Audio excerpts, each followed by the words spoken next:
Hey everyone, welcome back to my YouTube channel Tricky World.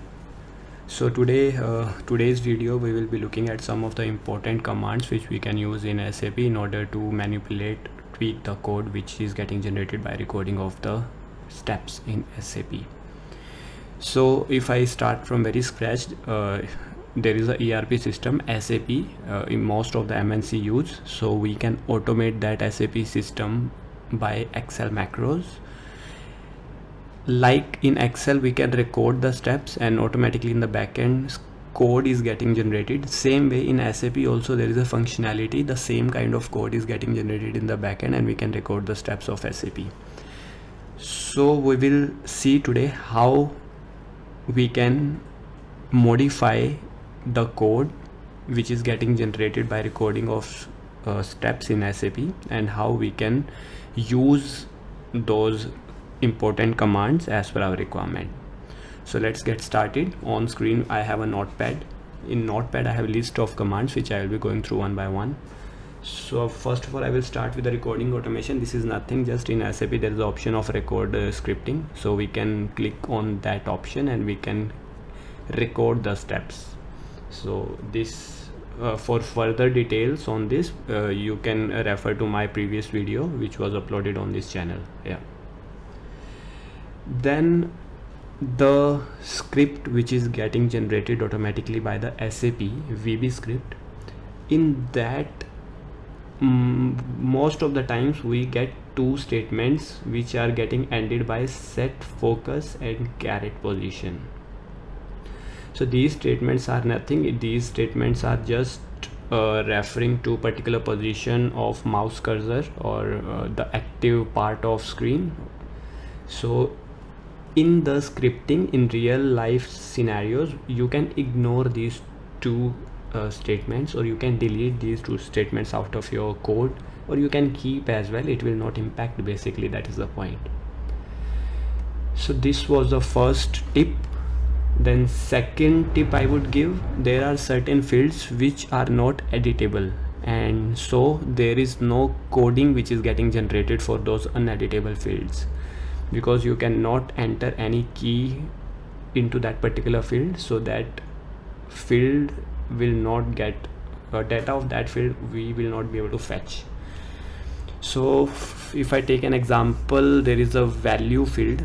If the moment we enter quantity while generating one order, value is getting automatically calculated and that's grayed out.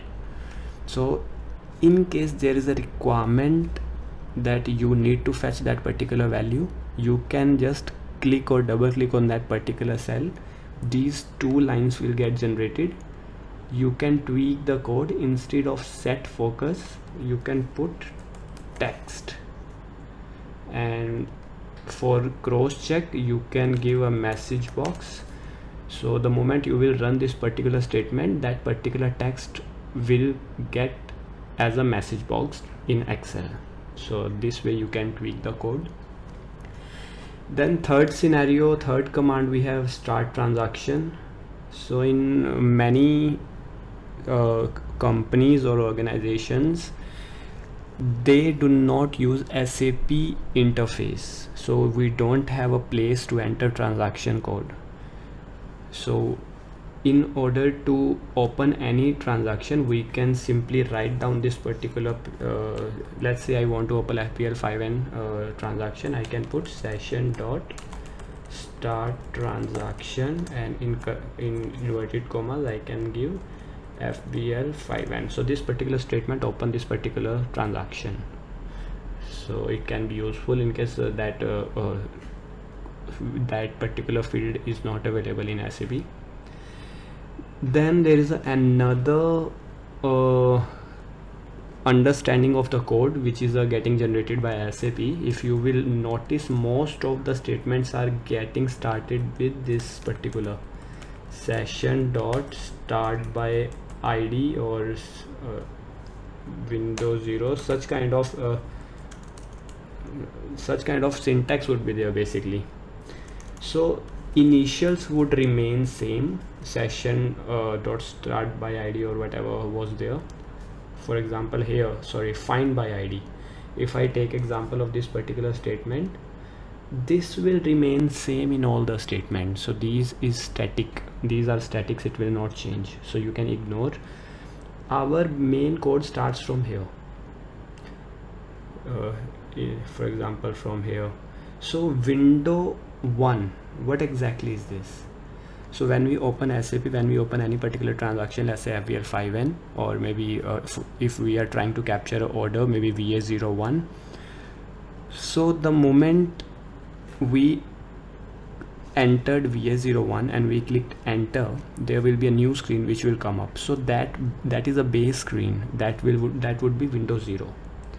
In case there is another window popping out of base window, like one window on top of another window, so that would be window 1. And same way on top of the window 1, in case any other pop-up is there, that would be window 2. So most of the work we do in Windows 0, which is a base window. So this is a concept of window, we can tweak as per requirement. There are V keys. V keys are nothing, this is a list of keys which we can utilize in order to automate SAP. So for example, if I give you an example, there is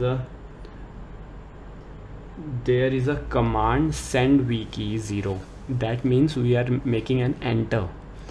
If we change it to send V key 1, it would be F1.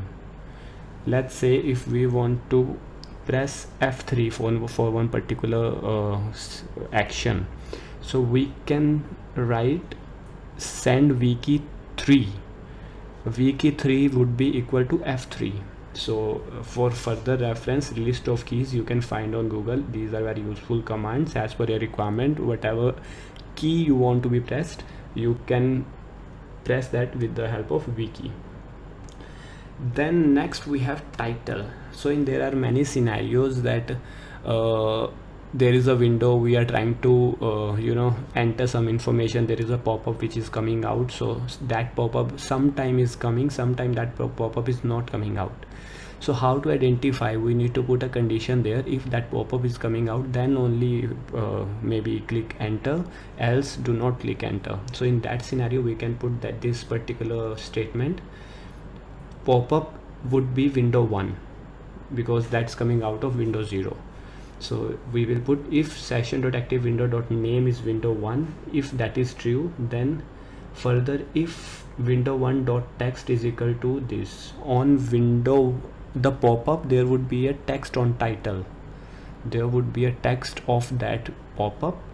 So we can compare that text, we can write that particular text here. If that pop-up would be there with this text only, then enter would be there, else enter will not be pressed. So we can put such a conditional statements along with the window 1 text.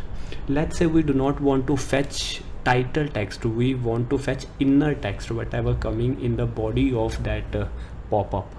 So we can fetch that as well with this particular statement, window 1 user txt mes txt1.text. So it will fetch the inner text of pop-up. Then we have S bar text. There is a status bar in SAP where let's say we are saving something and there is a unique number which is getting generated in status bar. So for our further reference, maybe as a confirmation, we want to use that. So for fetching the data from there, we can use this particular statement. Because there is a unique number which will be getting generated all the time, we cannot put exact text. So we need to put a like statement, that initials would be GL account, then after that star could be any unique number or maybe any text. So if session find by ID sbar.text like this, then maybe on Excel file we can write down entire text. So this is another code of SAP which we can use in order to SAP. There is a node scripting. There are many scenarios. For example, there is a transaction which is a FEBN transaction. In that particular transaction there are nodes which we are expanding, collapsing, or maybe selecting.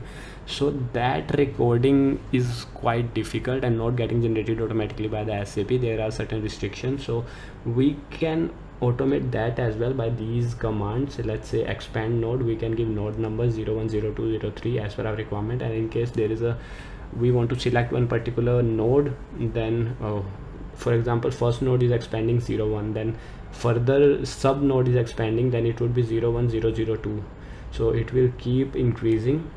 So we can double click by this second statement as well, we can manipulate the code. There are T bar command. T bar is nothing, title bar, which is on the top of SAP. So how we can tweak the code of T bar? There's a simple these 4 examples in session.find by id is same. Window 2 would be second pop-up which is coming out of first pop-up, and base window slash taskbar, whatever taskbar would be there on window 2. Button 16, so button 16 there will be a sequence of buttons on that title bar, so as per that requirement we can tweak the code here. So these 4 are the examples of that. Input of multiple lines in SAP, let's say there are multiple lines where data has to be entered. For example, there is a VA01 transaction where we need to punch the order. There are multiple materials, so how we can instead of giving static address of one particular cell in SAP, how we can tweak the code so that it will enter details in all of the cells in SAP. So this is the statement. This is generated automatically by recording only one change I have done. That change would be, I have given here one variable with the A and concatenated. Earlier, if I talk about the original command, that command was this 0 0. So it's nothing, it is saying like in Excel our range starts from 1, cell 1, cells 1 1 1 2. In SAP it starts from 0, so 0 0 would be very first row and first column. Then if I change it to 1, it would be first row second column, so it will keep changing that. So column has to be changed, so instead of putting static value 1, I can close and I can concatenate with the variable, and I can again concatenate with the this. So this will work perfectly fine. We need to put a loop in order to make it work, but yeah, this works perfectly fine. So these are the some of the tweaks in the code of SAP which we can make in order to automate SAP as per our requirement. So that's all for today's video. Keep watching Tricky World.